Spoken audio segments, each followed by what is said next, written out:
Bonjour à tous, aujourd'hui on se retrouve dans la troisième émission de la Transat. Tout d'abord on rencontre Nicolas Lemarchand de l'équipe WeCycling. Hein? Mais il fait du vélo?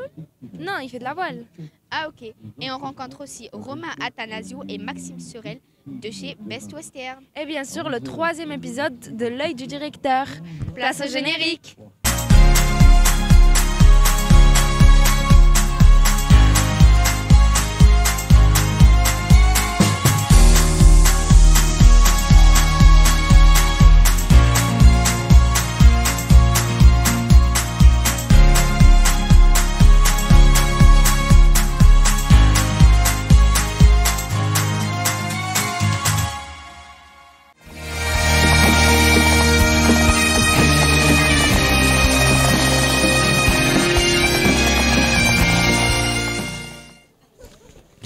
Bonjour, comment avez-vous débuté en voile et qu'est-ce qui vous a amené jusqu'à la course au large?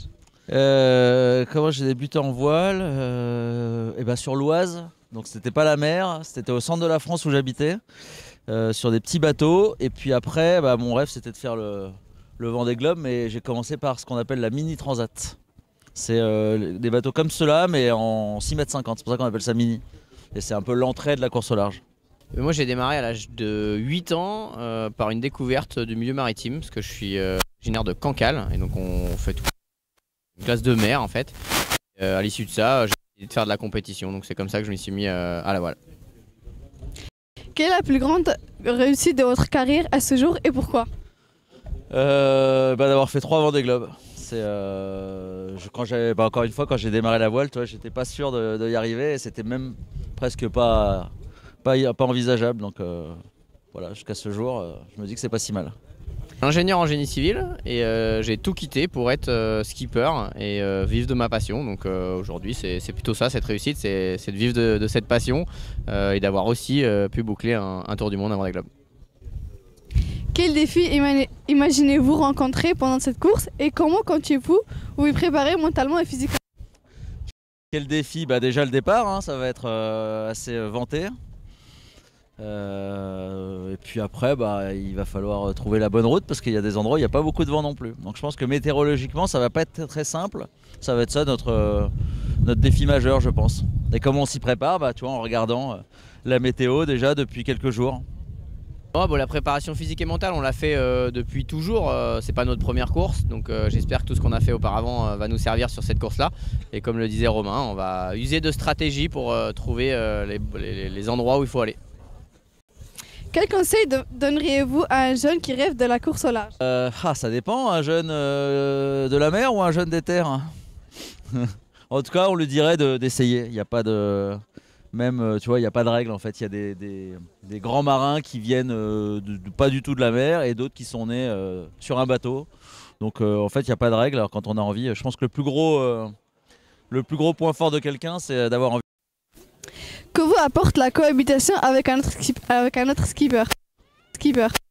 De l'aide, parce que tout seul c'est très difficile. Alors quand on est à deux, c'est quand même plus simple pour manœuvrer, pour les décisions. Et puis c'est sympa des fois d'avoir un copain aussi avec nous, plutôt que d'être toujours tout seul.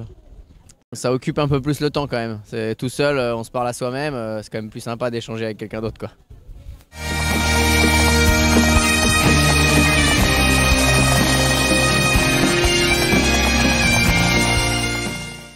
Gérer une transatlantique avec autant d'équipages et de conditions différentes doit être complexe.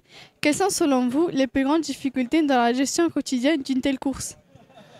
En fait, c'est surtout que les bateaux, à partir quasiment du deuxième jour de course, ils ne sont pas tous dans le même système météo. Donc il faut que nous, à la direction de course, on soit en capacité de suivre tout ça. Donc un directeur de course tout seul, il ne peut pas. Donc il a une équipe avec lui, là en l'occurrence de 5 personnes, justement pour ça. Parce que plus on va avancer dans la course elle dure à peu près 12 jours. Et à ce moment-là, on va avoir des bateaux à peu près partout sur l'Atlantique, parce qu'il faut se souvenir que les classes 40, ils tournent aux Açores, donc c'est assez rapide, c'est assez nord.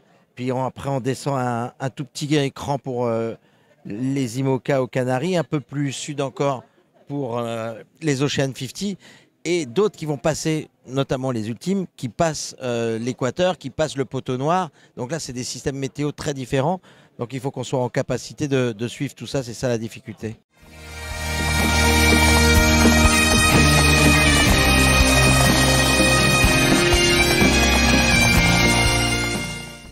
Bonjour. Comment vous êtes préparés ensemble pour cette transat et quelle est la partie la plus intense de cette préparation? Alors c'est préparé ensemble, écoute, on s'est préparé ensemble depuis un moment. On s'est préparé tout simplement en naviguant le plus possible et puis en même temps en améliorant tout ce qu'on pouvait voir ensemble et en travaillant dessus pour être prêt maintenant. Voilà. Et écoute, la partie la plus intense de cette préparation, je crois qu'il n'y a pas de partie. On va dire la partie la plus intense, c'est quand on fait des chantiers. C'est-à-dire quand on va sortir le bateau de l'eau et machin, et qu'il faut bricoler là-dessus. Donc on va dire que c'est la partie la plus intense. Mais après, il y a aussi les entraînements, les navigations. Donc tout est un peu intense en fait, tout le temps. La vie sur un classe 40 peut être très compacte. Qu'est-ce qui est le plus difficile à gérer au quotidien pendant la course? J'allais dire l'autre. Alors qu'est-ce qui est quoi le plus difficile à gérer au quotidien? Il n'y a rien de très dur à gérer, hein. Une fois qu'on a l'habitude, après ça vient un petit peu tout seul. Mais effectivement, la proximité fait qu'il faut bien s'entendre. Ouais. Quel moment de la course attendez-vous le plus avec impatience ou au contraire redoutez-vous? Le moment de la course que j'attends avec impatience et lequel je redoute, on va dire le départ est toujours un peu plus stressant que l'arrivée, quoi. Et du coup on attend un peu plus l'arrivée que le départ, mais effectivement on a quand même hâte de partir pour pouvoir arriver.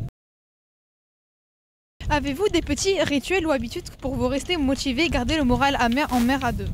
À deux, je pense qu'on les a chacun de son côté et non, pour moi j'écoute de la musique, des fois ça me détend. Voilà. Après j'ai pas spécialement de rituel, donc je suis pas très rituel comme garçon. Romana, c'était une journée très fatigante aujourd'hui, mais heureusement qu'on a les images du jour. Oui, pour nous remémorer tous nos souvenirs de la journée. Au revoir.